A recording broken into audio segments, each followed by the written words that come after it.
You, the janitor?" The voice cut through the elegant murmur of the Winslow Industries annual shareholder gala like a blade through silk. 300 people in evening wear turned as one, champagne flutes frozen halfway to lips, conversations dying mid-sentence. Anthony Winslow, CEO and self-made billionaire, stood at the top of the sweeping marble staircase in the lobby, his finger pointed down at a man in a gray custodial uniform who had been quietly emptying a trash receptacle near the entrance. Daniel Rivers looked up slowly, a garbage bag still in his hands. For 3 years, he had perfected the art of invisibility in this building, moving through its glass and steel corridors like a ghost. He worked the night shift, 10 p.m. to 6 a.m., mopping floors and cleaning offices while the Kingdom of Commerce slept. He knew every corner, every hidden hallway, every forgotten storage closet. He knew which executives left their lights on, which ones locked their doors, and which ones left half-eaten takeout to rot in their desk drawers. But most importantly, he knew how to be unseen. Tonight, however, the gala had run late, bleeding into his shift. The lobby was packed with shareholders, board members, senior executives, and their meticulously dressed spouses. Crystal chandeliers threw prismatic light across Italian marble floors. A string quartet played softly near the reception desk. It was a celebration of another record-breaking quarter, another year of Anthony Winslow's Midas touch, turning everything into profit. And now, in the middle of this glittering spectacle, the king had noticed the janitor. "Security," Anthony commanded, his voice carrying the absolute authority of a man who had never been told no.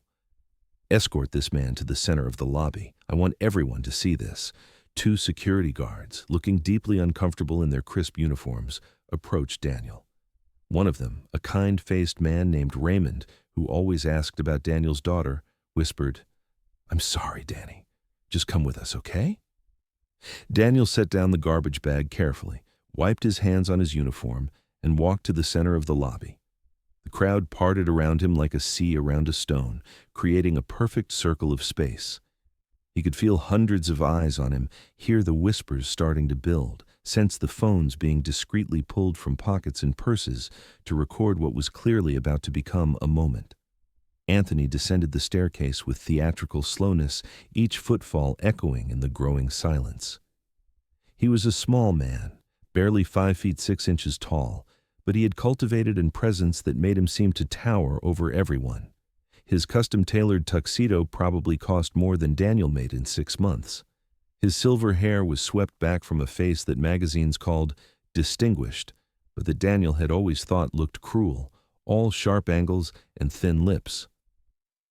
3 days ago, Anthony began, his voice pitched to carry to every corner of the lobby. A bottle of wine went missing from my personal collection in the executive suite. Not just any wine. A 1947 Chateau d'Yquem, one of only 12 bottles remaining in the world. Its value is approximately $85,000. A collective gasp rippled through the crowd. Someone dropped a champagne flute, the crystal shattering against marble like punctuation. Daniel stood perfectly still, his face calm, his hands loose at his sides. He had learned this stance long ago, in another life. The art of remaining centered when the world was trying to knock you off balance. "I had the security footage reviewed," Anthony continued, circling Daniel like a prosecutor before a jury. "And you, Mr. Rivers, were the only person with access to that suite on the night in question. You were seen entering at 2:15 a.m. and leaving at 2:27 a.m., 12 minutes. More than enough time to locate and steal one of the most valuable items in this building." "Sir," Daniel said quietly, his voice steady and respectful, "I can explain what happened that night." "Oh, I'm sure you can," Anthony said, his tone dripping with contempt. "I'm sure you have a very creative story prepared. Let me guess. You were just doing your job. You didn't see anything. You would never steal from the company that so generously employs you." A few people in the crowd laughed nervously, uncertain whether they were supposed to find this entertaining or horrifying. "Actually," Daniel said, his calm becoming unnerving in its completeness, "I moved the bottle because there was a leak in the ceiling. The sprinkler system coupling above your bar cart had a hairline fracture. I noticed water dripping during my rounds 3 nights ago. I moved the bottle to a safe location and left a note on your desk explaining where it was and why. I also submitted a maintenance request to facilities management about the leak. Anthony's face flushed red. Lies, he spat. There was no note. There was no leak. And facilities has no record of any such request. Daniel's expression flickered for just a moment, a shadow of something that might have been pity crossing his features. Then perhaps someone removed the note, sir. And perhaps the maintenance request was deleted from the system. But the bottle is in the lower right drawer of your credenza, wrapped in the microfiber cloth from your desk, protected from any potential water damage. The crowd murmured. This was an oddly specific lie if it was a lie, or a strangely meticulous act of protection if it was the truth. Anthony pulled out his phone, his fingers stabbing at the screen with barely controlled fury. He made a call, his eyes never leaving Daniel's face. "Check my credenza," he barked into the phone. "Lower right drawer." The silence that followed was excruciating. 300 people holding their collective breath. The string quartet had stopped playing. Even the ambient music from the overhead speakers seemed to have paused. Anthony's face went from red to white. The phone trembled slightly in his hand. But when he spoke, his voice was even colder than before. "So you moved it without permission. You entered my private office, touched my personal property, and decided on your own authority that you knew better than I did how to protect my belongings." Daniel opened his mouth to respond, but Anthony cut him off with a slash of his hand through the air. "Do you know what your problem is, Rivers? You've forgotten your place. You're a janitor. You push a mop. You empty trash cans. You do not make decisions about executive property. You do not enter private offices and touch things that cost more than you'll make in a lifetime. You do not think. You do not act. You simply do what you're told." The cruelty in his voice was breathtaking. Several people in the crowd shifted uncomfortably.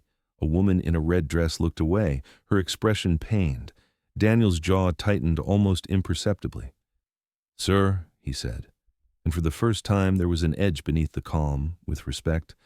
"I was trying to protect something valuable. That's all. If I overstepped, I apologize. But the bottle would have been destroyed if I hadn't moved it." "Your job," Anthony said, each word enunciated with surgical precision, "is not to protect. It is to clean. And since you cannot seem to grasp that simple concept, you no longer have a job. You're fired. Effective immediately." The words landed like a bomb in the center of the lobby. Daniel's face went pale. "Please," he said, and for the first time his composure cracked. His voice became urgent, almost desperate.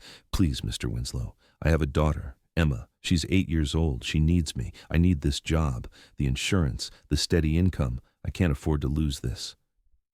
"You should have thought of that," Anthony said, his voice devoid of all empathy, "before you decided to play hero with my property. Security, remove him from the building. He is banned from all Winslow Industries facilities effective immediately." Raymond and the other guards stepped forward again. Raymond's face was anguished, but he had a family of his own to feed, bills of his own to pay. "I'm sorry, Danny," he whispered again as he gently took Daniel's arm. Daniel didn't resist. He let himself be guided toward the massive glass doors at the entrance. The crowd parted once more, creating a corridor of silence and averted eyes. A few people looked genuinely distressed, most looked uncomfortable but relieved it wasn't them, and a handful, the ones who had climbed the corporate ladder by stepping on the people below them, looked satisfied that the natural order had been maintained. Daniel reached the door and stopped. He turned back looking past the crowd, past Anthony who stood triumphant at the base of the staircase, and seemed to see something the rest of them couldn't. Something vast and fragile and interconnected. "You have no idea what you just did," he said.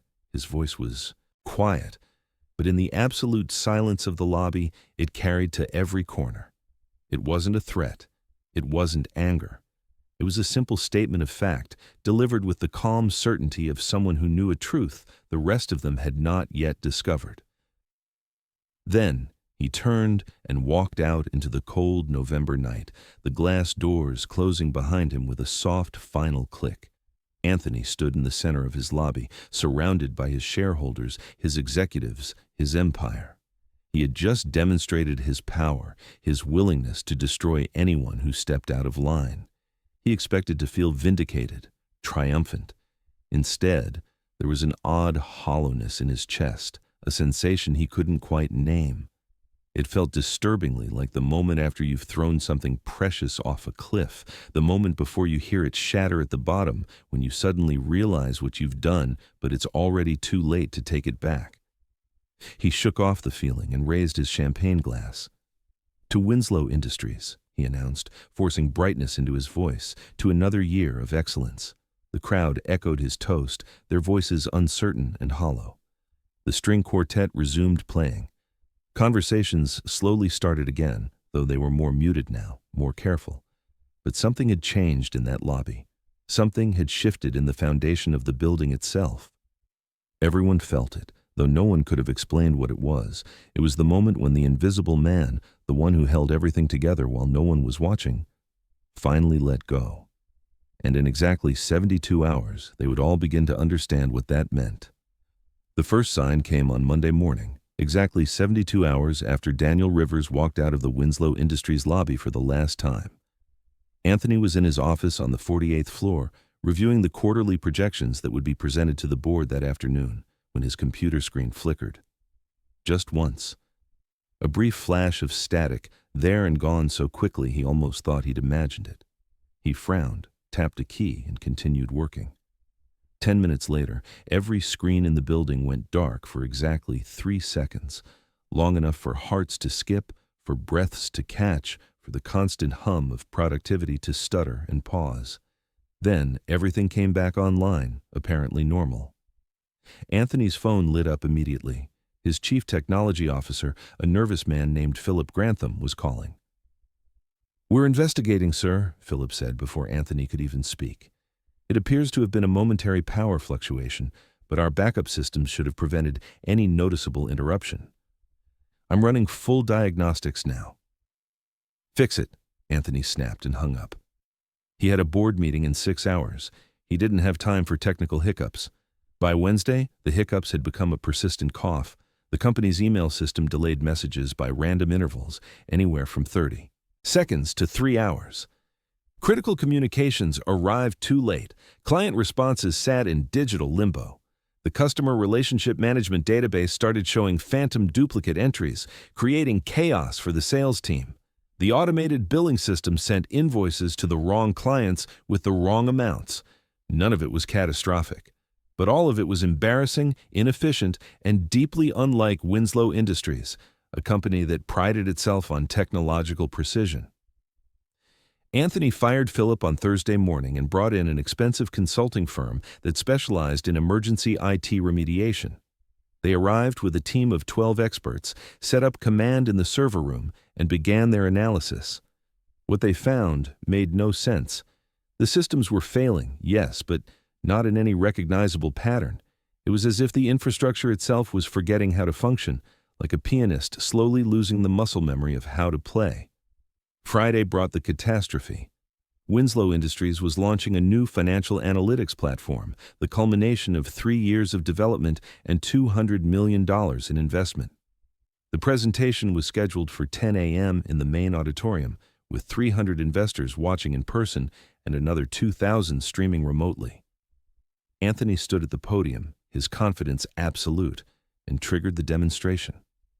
The platform was supposed to analyze a complex portfolio in real time, displaying elegant visualizations of risk assessment and projected returns. Instead, the screen showed a spinning loading icon for 45 seconds. Then it crashed. Completely. The entire presentation system went down, taking the live stream with it. 300 investors sat in stunned silence while Anthony's face cycled through shades of red that didn't exist in nature. The consulting firm worked through the weekend. By Monday morning, they had preliminary findings that made Anthony's blood run cold. "Your infrastructure has what we're calling a ghost architecture," the lead consultant explained, her expression grave. "It's a secondary system running underneath your primary operations.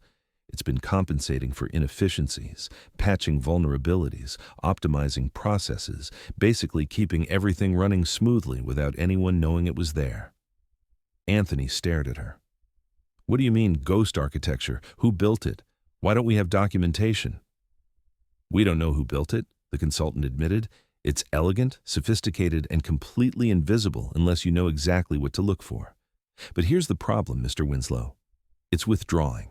Piece by piece, function by function, it's removing its protections.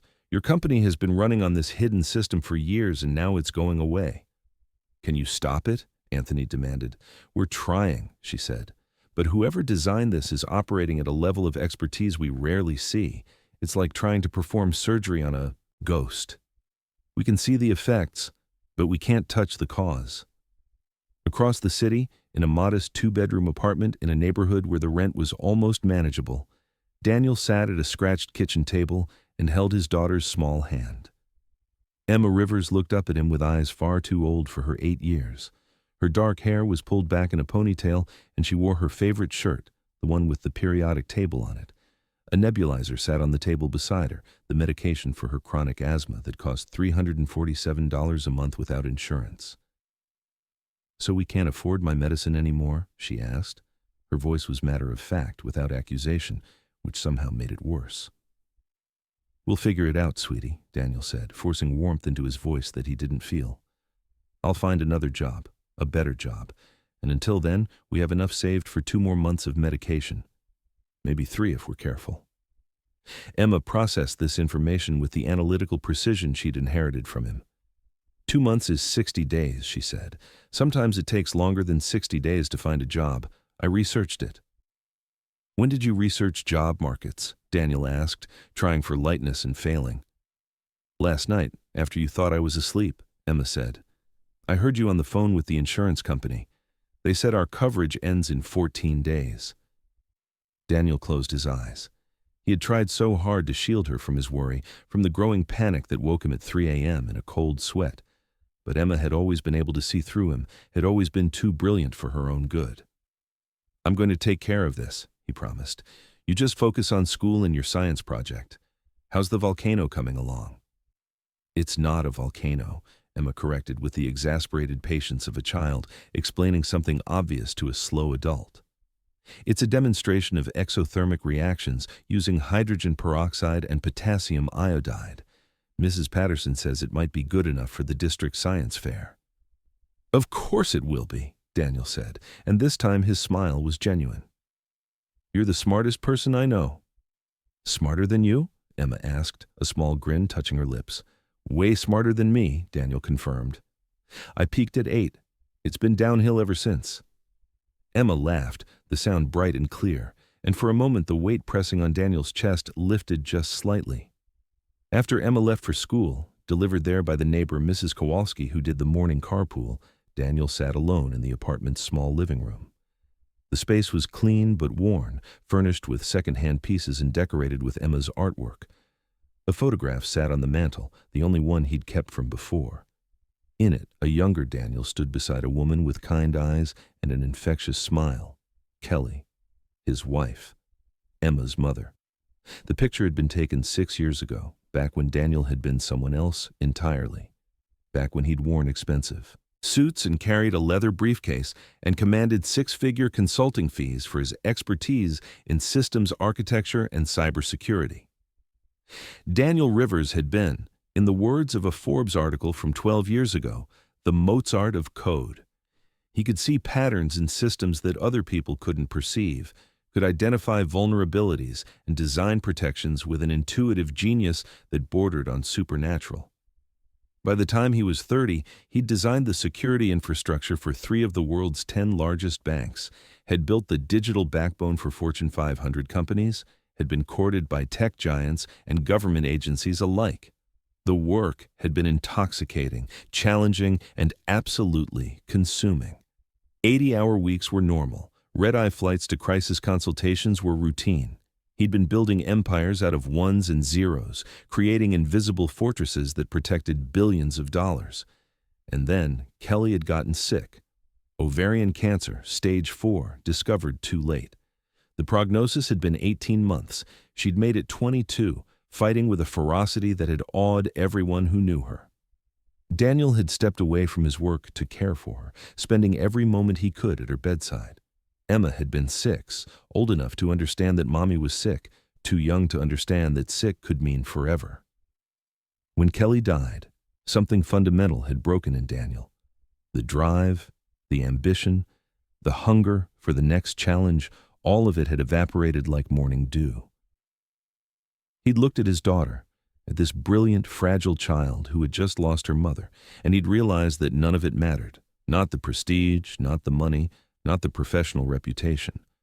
What mattered was being there when Emma woke up from nightmares, being there to help with homework, to attend school plays, to simply exist as a constant, stable presence in a world that had just proven itself to be terrifyingly uncertain. So he'd walked away from it all. He'd taken his savings, moved to a cheaper city, and found a job that let him work nights and be home during the day. Janitorial work was perfect. It required no emotional investment, no take-home stress, no 4 a.m. emergency calls about security breaches. He could clean offices in blessed silence, his mind wandering, his hands doing simple, repetitive work that demanded nothing of his soul. The pay was a fraction of what he'd made before. The benefits were minimal. But he could walk Emma to school every morning and be there when she came home every afternoon. He could help her with her science projects and read her bedtime stories and make sure she knew every single day that she was loved and valued and safe. For 3 years, it had been enough, more than enough. He'd been content in his invisibility, happy to be just a dad, just a janitor, just a man who mopped floors and went home. But he'd never been able to fully turn off the part of his brain that saw systems and patterns. During those quiet night shifts at Winslow Industries, pushing his cart through empty corridors, he'd noticed things. Inefficiencies in the network architecture, vulnerabilities in the security protocols, outdated systems running critical processes. It had bothered him the way a misspelled word bothers an editor, an itch he couldn't quite ignore. So he'd started fixing things. Just small stuff at first, optimizing a database query here, patching a security gap there. He'd used the janitorial access credentials, which granted him physical access to every part of the building, combined with his own expertise to build a hidden secondary system. A ghost architecture that quietly protected and optimized Winslow Industries' infrastructure without anyone knowing it existed. He'd done it because he couldn't help himself. Because there were good people working in that building, people who said hello to the night janitor, who treated him like a human being. He'd done it because broken systems offended his sense of order. And he'd done it because, despite everything, he still loved the work. He just loved his daughter more. Now his phone buzzed with another notification, another rejection from a job application. He'd applied to 43 positions in the past 5 days. Janitorial work, facilities management, night security, anything that would let him maintain his schedule, be there for Emma. So far, 43 rejections. The termination from Winslow Industries had been coded as fired for cause, a black mark that followed him like a shadow. Daniel looked at the photo of Kelly on the mantel. "What would you do?" he whispered. But he already knew the answer. Kelly would have told him to fight, to use every skill he had, every advantage, every piece of leverage. She'd never believed in quiet acceptance of injustice. Daniel, however, had learned a different lesson from loss. Fighting meant risk. Risk meant potential consequences. And consequences might hurt Emma, so he would absorb this blow, take this defeat, and find another way forward, a quieter way, a safer way. Even if that way led through 2 months of savings and 14 days of insurance coverage and the growing, gnawing fear that he'd failed the one person who mattered most. By the end of the second week, Winslow Industries was hemorrhaging money at a rate that made even Anthony's iron composure start to crack. The stock price had dropped 11%. 2 major clients had delayed contracts, citing concerns about system reliability. The board was scheduling emergency meetings, and the ghost architecture, as the forensics team had dubbed it, continued its slow, methodical withdrawal. Anthony had relocated the entire forensics team to a secure conference room on the 47th floor. The lead consultant, Dr. Amelia Kensington, had brought in specialists from 3 different countries. They'd set up a command center that looked like something from a spy thriller. Multiple screens displaying cascading code, network diagrams that looked like neural pathways, system logs scrolling past too fast for normal human comprehension. This is corporate sabotage, Anthony insisted, pacing behind the row of experts like a caged tiger. Someone is attacking us, a competitor, a foreign government, a disgruntled former employee. Find them. Dr. Kensington, a woman in her 50s with silver-streaked hair and the patient demeanor of someone used to explaining complex concepts to overpaid executives, shook her head. Mr. Winslow, with respect, this isn't sabotage. Or rather, it is, but not in the way you think. This ghost architecture has been protecting your infrastructure for approximately 3 years. It's only now becoming visible because it's leaving. Then stop it from leaving, Anthony snapped. Override it, shut it down, take control. We can't, Dr. Kensington said simply. It's not a matter of access or authorization. It's a matter of understanding. Whoever built this system created something that operates on principles we're still trying to decode. It's like asking a student to take over for a master painter mid-brushstroke. We can see what they're doing, but we don't understand the technique well enough to replicate it. She pulled up a visualization on the main screen, a three-dimensional map of Winslow Industries' entire digital infrastructure. Normally, it would look orderly, hierarchical, a clear structure of servers and databases and networks. But what they were seeing was something else entirely. Woven through the official architecture like mycelium through soil was another system, organic and complex and breathtakingly elegant. This secondary system has been compensating for thousands of inefficiencies, Dr. Kensington explained, her voice taking on a tone of reluctant admiration. Your official infrastructure is good, but it's standard. Corporate-grade security, off-the-shelf solutions, implemented competently but not brilliantly. This hidden system, however, is extraordinary. It's been predicting attack vectors before they materialize, optimizing data flows in real time, patching vulnerabilities sometimes before they even existed in the wild. Anthony stared at the screen, his mind racing. How much would something like this be worth? Dr. Kensington exchanged glances with her team. Conservatively? If we could package this as a product, license it to other corporations, we're looking at somewhere between $300 million and $500 million. It's that sophisticated. The number hit Anthony like a physical blow. $500 million worth of intellectual property had been sitting in his infrastructure for 3 years, and he'd known nothing about it. Who built it? He demanded. I want a name. We're working on that, Dr. Kensington said. The code is incredibly clean. No signatures, no vanity comments, nothing that would identify the author. But we've been analyzing the access logs, cross-referencing with your employee database. Whoever did this needed physical access to your server rooms, intimate knowledge of your infrastructure, and the ability to work undetected over an extended period. She pulled up a new screen, this one showing access records. We've narrowed it down to employees with unrestricted building access who were in the relevant locations during the times when major components of the ghost architecture were installed. There are 47 names on this list. Anthony scanned the list: senior IT staff, network administrators, building engineers, his own executive assistant, and there, near the bottom, a name that made him stop cold. Daniel Rivers, night custodial staff. That's impossible, Anthony said flatly. The janitor? The man couldn't even understand why moving a bottle of wine without permission was inappropriate. You think he built a $500 million system? We don't think anything yet, Dr. Kensington said carefully. We're simply following the data. Mr. Rivers's credentials were used to access the server room on 147 separate occasions over the past 3 years, always during night shifts. That's more access than anyone else on this list except your head of IT. He was cleaning, Anthony said, but even he could hear the uncertainty creeping into his voice. The custodial staff has access to clean the server room. That doesn't mean he was doing anything else. Dr. Kensington pulled up a video file. Security footage from the server room, dated 18 months ago. The timestamp showed 2:37 a.m. They watched as Daniel Rivers entered, pushing his cleaning cart. He began his routine, emptying trash, wiping down surfaces. Then, so casually it almost escaped notice, he pulled out a laptop from beneath a pile of cleaning cloths in his cart.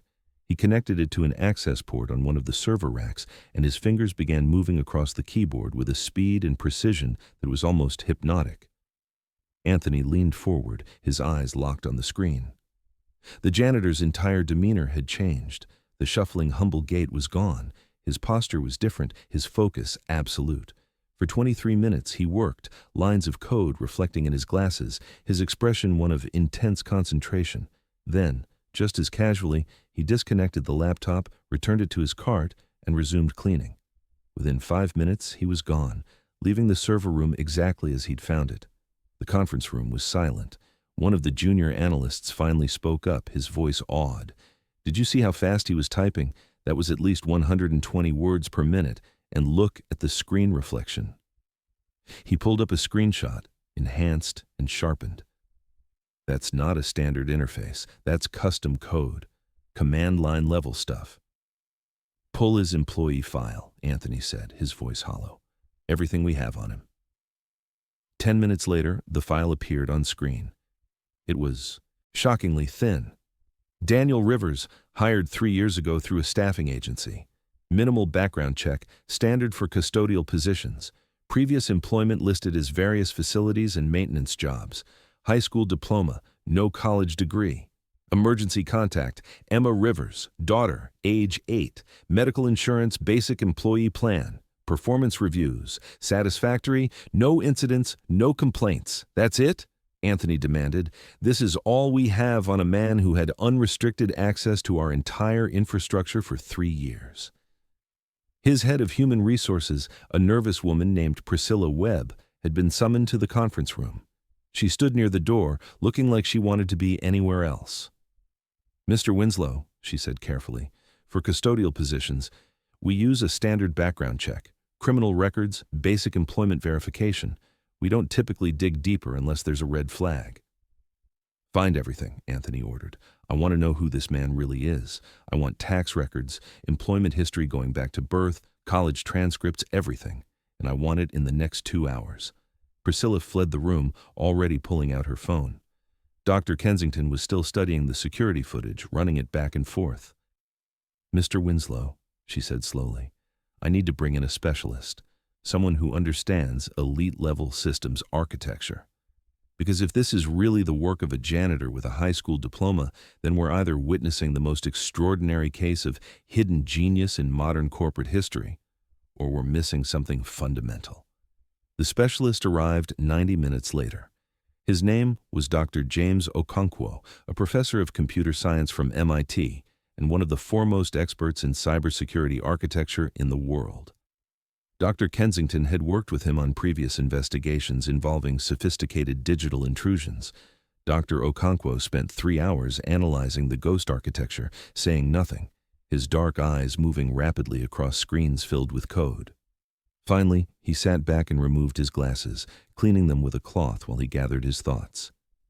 "This is the work of someone operating at the absolute peak of the field," he said, his Nigerian accent lending a musical quality to his words. "The elegance of the design, the efficiency of the implementation, the predictive algorithms. This is master-level work. I can think of perhaps 24 people in the world capable of creating something like this." He pulled up a section of code, highlighting specific elements. "See this pattern? This approach to recursive security layering? I've only seen this technique in one other place. There was a systems architect about 10 years ago, worked primarily in financial infrastructure. He had a signature style, a way of building self-healing systems that was absolutely distinctive." Dr. Okonkwo turned to face Anthony directly. His name was Daniel Rivers. The industry called him the Mozart of code. He designed security infrastructure for some of the largest banks in the world. And then, about 8 years ago, he vanished. Stopped taking contracts, stopped publishing, just disappeared from the industry entirely. There were rumors about a family tragedy, but nobody knew for sure. He gestured at the screens displaying the ghost architecture. "If I didn't know better, I'd say this was his work. But that man was commanding 7-figure consulting fees. The idea that he's been working as a janitor for 3 years is absolutely absurd." Anthony felt the floor tilt beneath him. "Pull up that article," he ordered. "The one about him." Forbes, Fortune, whoever covered him. I want to see his face. Priscilla, who had returned with a thick folder of research, opened her laptop and searched. She found an article from Forbes, 12 years old. The headline read, "The Mozart of Code: How Daniel Rivers is Revolutionizing Financial Security." The photograph showed a younger Daniel, clean-shaven, wearing an expensive suit, standing in front of a wall of servers. But the eyes were the same. Calm, intelligent, seeing things other people missed. "That's him," Anthony breathed. "That's the janitor." The conference room erupted in shocked murmurs. Dr. Okonkwo leaned forward, reading the article rapidly. According to this, his wife died of cancer 8 years ago. He had a young daughter. He stepped away from all his contracts to care for her, and then he just never came back. Anthony's mind was reeling, recalibrating everything he thought he knew. A legend in the field of systems architecture had been mopping his floors for 3 years, had been protecting his company, optimizing his systems, preventing security breaches, all while wearing a custodial uniform and emptying trash cans. And Anthony had fired him, publicly, cruelly, in front of 300 people. "The wine," Priscilla said suddenly, her voice small. She'd been reading through the rest of the research. "Mr. Winslow, there was a leak. Facilities found a fractured coupling in the executive suite sprinkler system. It was repaired 4 days after you fired Mr. Rivers. The work order says it had been dripping for approximately 2 weeks. The room went silent. Anthony felt something cold and terrible settling in his stomach. "He wasn't stealing," Dr. Kensington said quietly. "He was protecting. Just like he'd been protecting everything else." Anthony walked to the window, looking out over the city. Somewhere out there, the man who had saved his company 1,000 times over without asking for anything in return was struggling to find work, probably blacklisted because Anthony had fired him for cause. "How bad is it going to get?" Anthony asked, his voice barely above a whisper. "As the ghost architecture continues to withdraw?" Dr. Kensington took a breath. "Within 3 weeks, you'll start experiencing major security vulnerabilities. Within 6 weeks, critical systems will fail. Within 2 months, without significant intervention and reconstruction, Winslow Industries will be operating at approximately 60% efficiency. The financial impact will be catastrophic." "Can you rebuild it?" Anthony asked. "Can you recreate what he did?" Dr. Kensington exchanged a long look with Dr. Okonkwo. "Eventually," she said. "Maybe. If you give us a year, unlimited resources, and access to the best talent we can recruit. But it won't be the same. What Rivers built isn't just code, Mr. Winslow. It's art." Anthony turned back to face the room. "Find him," he said. "I don't care what it takes. Find Daniel Rivers. I need to talk to him." Finding Daniel Rivers proved easier than Anthony expected. The man who had designed invisible architecture for billions of dollars lived in a rent-controlled apartment building in the eastern part of the city, the kind of neighborhood where bodega owners knew their customers by name and children played basketball on cracked asphalt courts. Anthony pulled up in his Mercedes at 7:30 on a Thursday evening, the car looking obscenely out of place among the aging Hondas and Toyotas parked along the street. He'd come alone, without his driver, without security, without witnesses to whatever was about to unfold. His pride, that titanium shell he'd built around himself over decades of clawing his way to the top, was in tatters. Winslow Industries stock had dropped another 8% that morning. The board had given him 2 weeks to stabilize the situation or face a vote of no confidence. 2 weeks to fix what he'd broken in 2 seconds of arrogant cruelty. The apartment building was a 6-story brick structure that had probably been built in the 1950s. The lobby smelled like cleaning solution and old carpet. Anthony checked the directory. Rivers, apartment 412. He took the elevator up, his heart pounding in a way it hadn't since he'd pitched his first startup to investors 25 years ago. He knocked on the door. There was a pause, then the sound of footsteps. The door opened to reveal Daniel Rivers, looking exactly as Anthony remembered him, except he wasn't wearing a custodial uniform. Instead, he wore faded jeans and a gray sweatshirt with a logo from a tech conference that had happened 12 years ago. Their eyes met. Daniel's expression didn't change, but something flickered in the depths of his gaze. Recognition, understanding, and a weariness that went bone deep. Mr. Winslow, Daniel said quietly. His tone was neutral, giving nothing away. How did you find me? Your employment file, Anthony admitted. The address was outdated, but your daughter's school records were current. I called the district office, explained I was trying to deliver a final paycheck, and they gave me your current residence. It was a lie. He'd had Priscilla track down the information through methods that probably violated several privacy laws, but the principle was the same. Daniel nodded slowly. You should have mailed the ET check. May I come in? Anthony asked. Please. I need to talk to you. For a long moment, Daniel just looked at him. Then he stepped aside, opening the door wider. The apartment was small but meticulously clean. The furniture was second-hand but well-maintained. Children's drawings covered one wall, colorful explosions of imagination held up with tape. A science textbook lay open on the kitchen table next to a half-finished math worksheet. Emma's at a friend's house, Daniel said, following Anthony's gaze. She'll be back in an hour. Whatever you need to say it before then. I don't want her to see you here. The words were quiet, but they landed like a slap. Anthony, who had commanded boardrooms and intimidated competitors, felt himself shrink slightly under the weight of that simple statement. I know who you are, Anthony said, deciding to lead with honesty. The Mozart of code. The legend who designed infrastructure for the 3 largest banks in the world. Dr. James Okonkwo identified your work. He said there are maybe 24 people on the planet capable of creating what you built for my company, and you're at the top of that list. Daniel walked to the small kitchen and poured himself a glass of water. He didn't offer one to Anthony. I was that person, he said. Past tense. I'm not anymore. The ghost architecture, Anthony pressed on, is the most sophisticated system my forensics team has ever seen. Dr. Kensington estimates it's worth somewhere between $300 million and $500 million. You built that while mopping floors. I built that because your systems were broken, Daniel replied, his voice still maddeningly calm. And because I couldn't stand watching good people suffer from preventable failures. Anthony pulled out a folder from his briefcase, set it on the kitchen table. I'm here to offer you a position. Chief Technology Officer.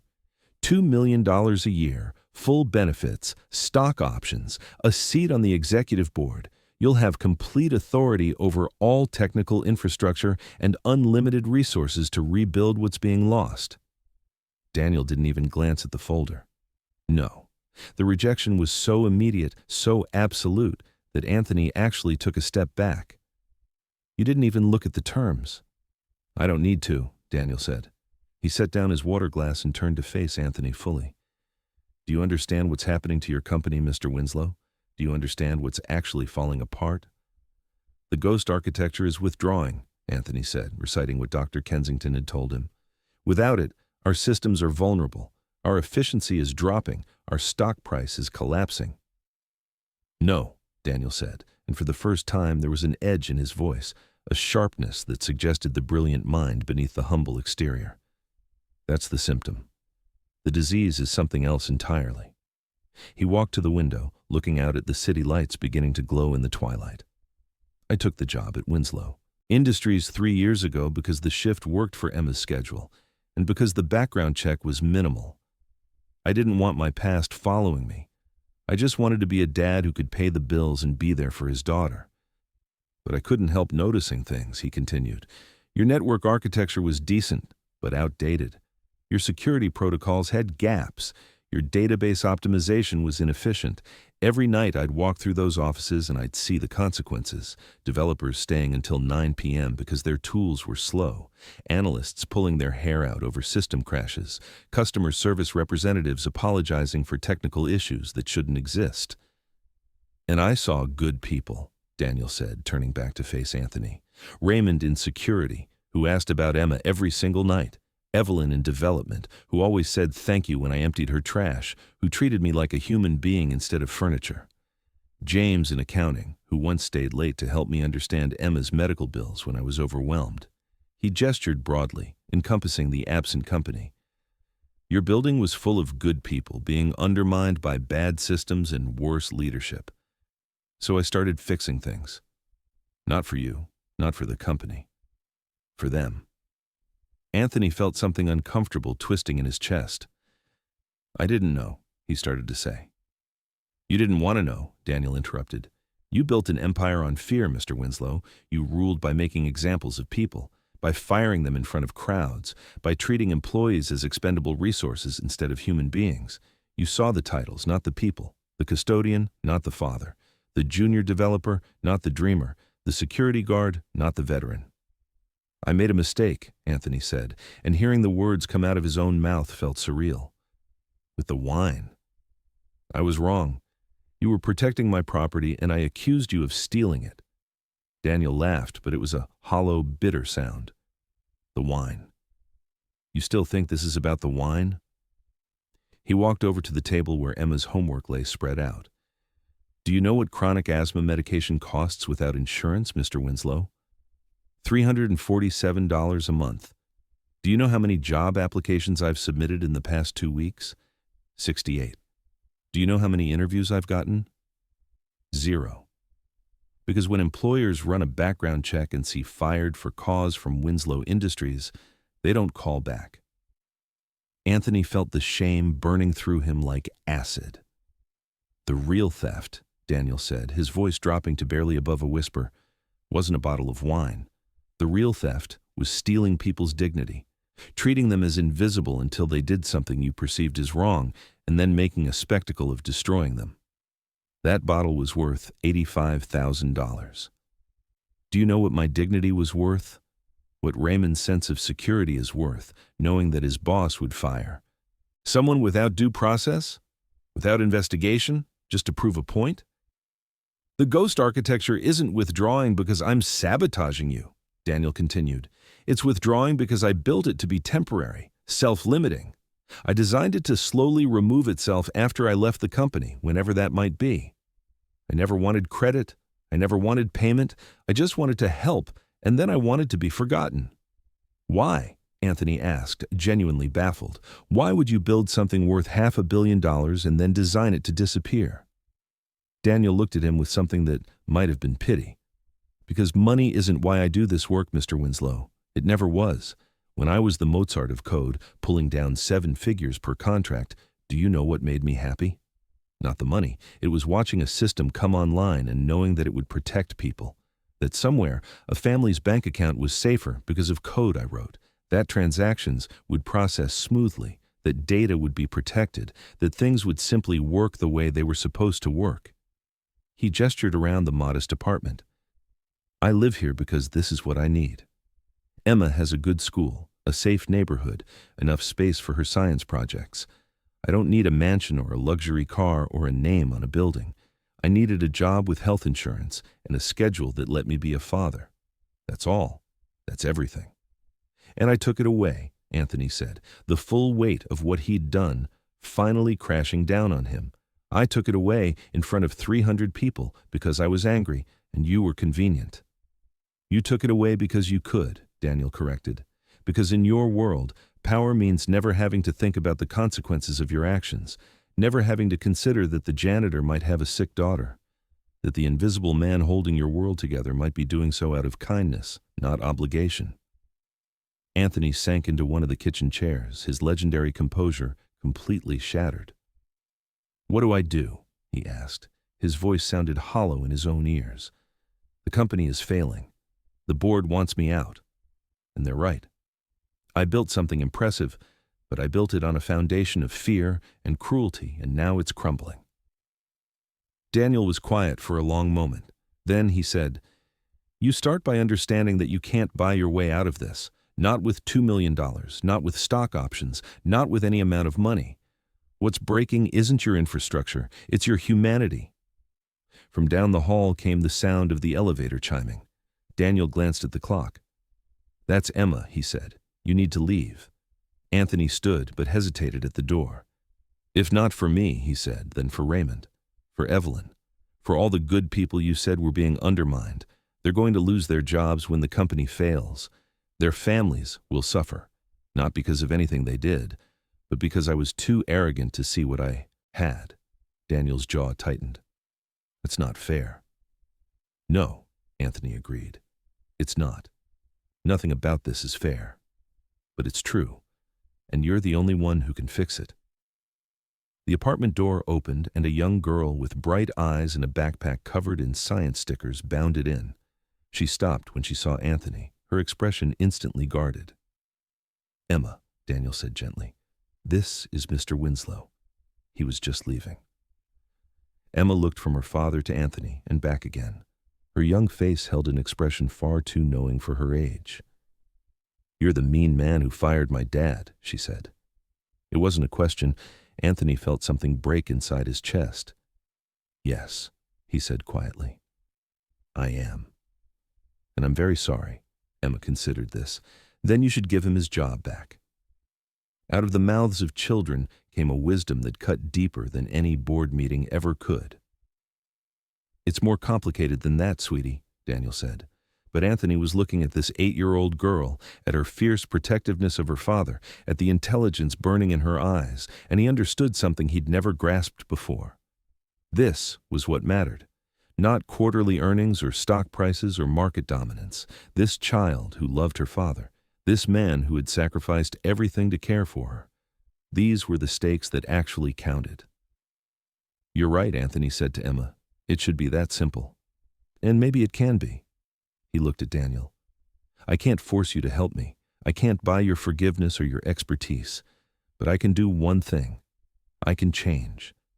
I can tear down what I built and rebuild it the right way, with humanity instead of fear, with respect instead of dominance. And if I do that, if I truly do that, maybe someday you'll believe it's real." Daniel said nothing, but something in his expression shifted slightly. Anthony left the apartment and rode the elevator down alone, his reflection in the brushed steel doors showing him a man he barely recognized. Smaller, humbler, more honest. He had come looking for a solution to save his company.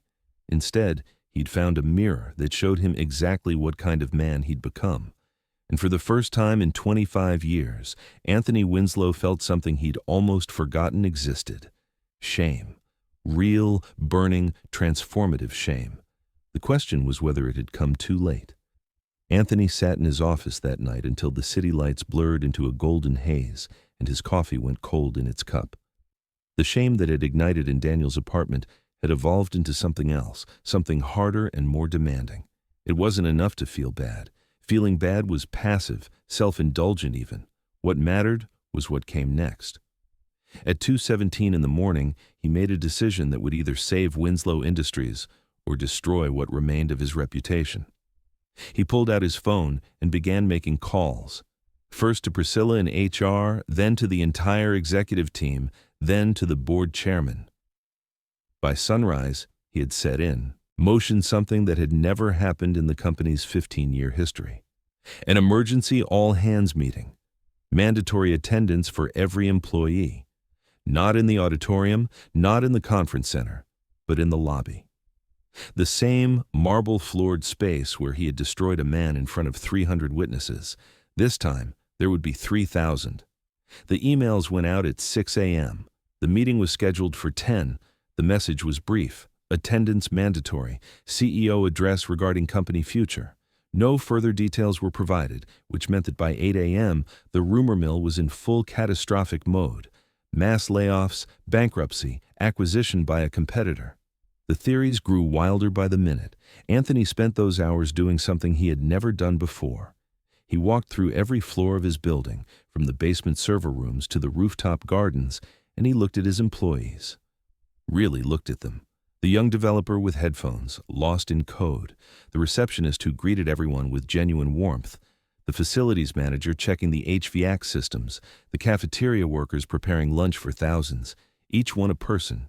Each one with a story, a family, dreams, fears, medical bills, car payments, children who needed them.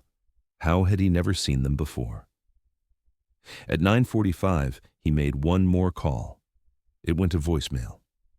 "Daniel, this is Anthony Winslow. I'm holding a company-wide meeting at 10 a.m. in the lobby of Winslow Industries. I'm going to tell them the truth, all of it. I would be honored if you would be there, but I understand if you can't.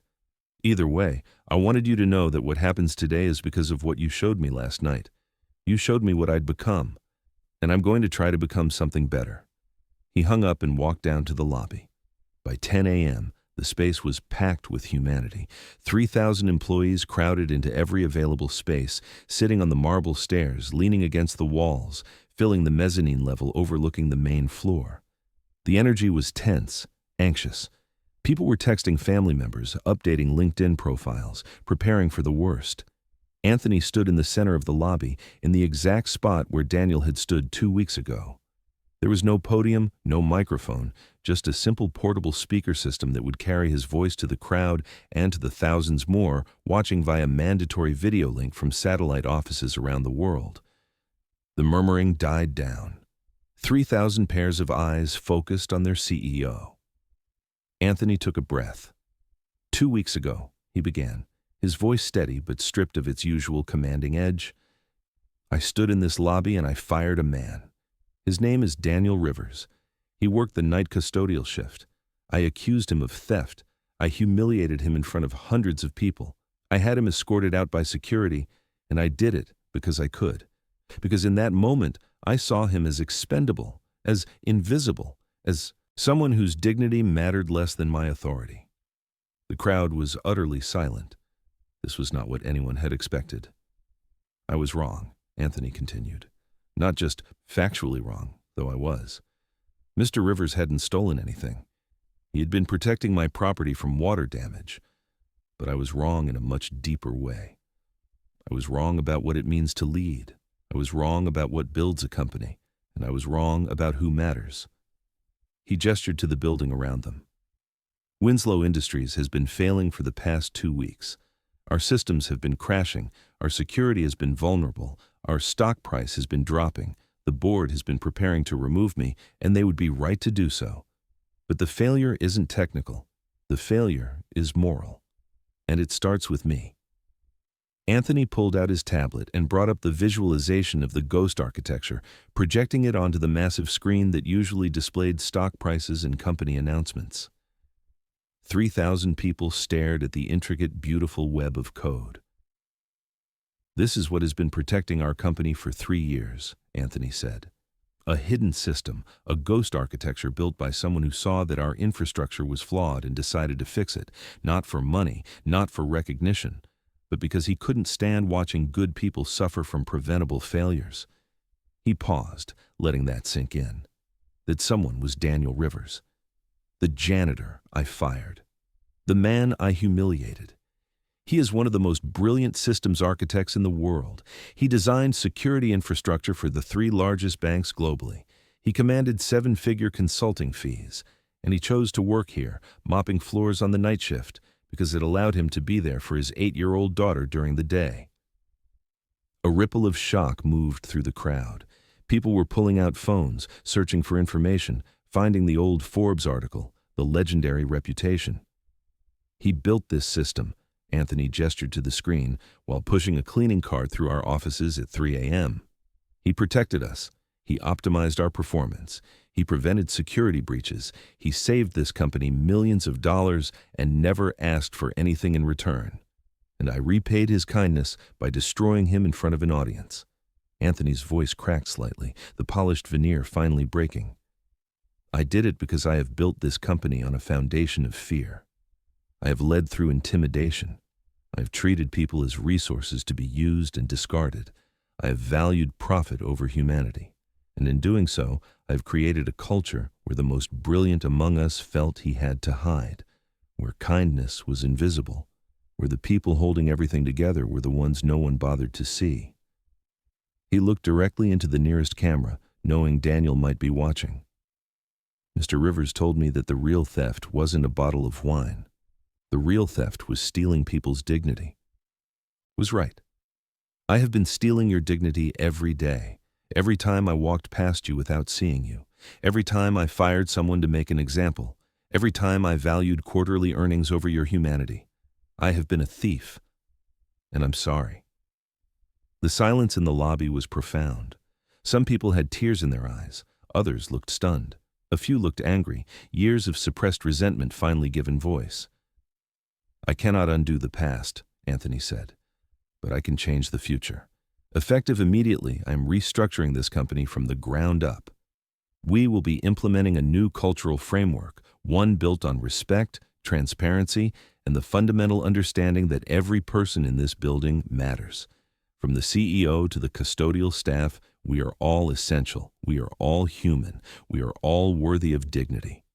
He outlined specific changes, an employee council with real authority to challenge executive decisions, transparent salary ranges, profit sharing for all employees, not just executives, a commitment to promote from within, an end to the fear-based management that had defined Winslow Industries for too long. And to lead this transformation, Anthony continued, I am creating a new position, Chief People and Systems Officer, with authority equal to my own and a seat on the board of directors. This person will have the power to rebuild not just our infrastructure, but our culture. To create a company where brilliance is recognized, where kindness is valued, where every person is seen. He paused. There's only one person qualified for this role, Daniel Rivers, if he will accept it. The crowd erupted in applause, spontaneous and thunderous. It started with Evelyn in development, the woman who had always said thank you to the night janitor, and spread like wildfire. 3,000 people clapping, not for their CEO, but for the invisible man who had protected them. And then, from the back of the lobby near the entrance, a familiar figure appeared. Daniel Rivers stood in the doorway, wearing the same faded jeans and gray sweatshirt from the night before. Beside him, holding his hand, was Emma. The applause grew louder. People parted, creating a path to the center of the lobby. Daniel walked forward slowly, his expression unreadable, Emma looking around with wide, curious eyes. He stopped a few feet from Anthony. For a long moment, the two men simply looked at each other, the CEO and the janitor, the tyrant and the genius, the proud man and the humble one. I can't work for you, Daniel said quietly, his voice barely audible over the crowd. But perhaps we could work together. Anthony felt relief flood through him so intensely his knees nearly buckled. Together, he agreed. Equal partners. You rebuild the systems and the culture, I handle the board and the investors. We do this the right way. Daniel nodded slowly. Then he looked around at the crowd, at the thousands of faces watching them. I have conditions, he said, his voice growing stronger. I work nights. I'm home for Emma during the day. Every custodial worker in this building gets a 20% raise and full benefits, effective immediately. Raymond in security gets the recognition and promotion he deserves, and this company commits in writing to valuing every employee regardless of their title or position. Agreed, Anthony said without hesitation. All of it, whatever you need. Emma tugged on her father's sleeve. Daddy, she whispered loudly, ask about the insurance. Daniel smiled, a real, genuine smile. And my daughter gets the medical coverage she needs. She already has it, Anthony said. I set up a comprehensive health plan for both of you this morning. No caps, no limits, no restrictions. It's yours regardless of whether you accept this position. Emma looked up at Anthony with the same knowing expression she'd had the night before.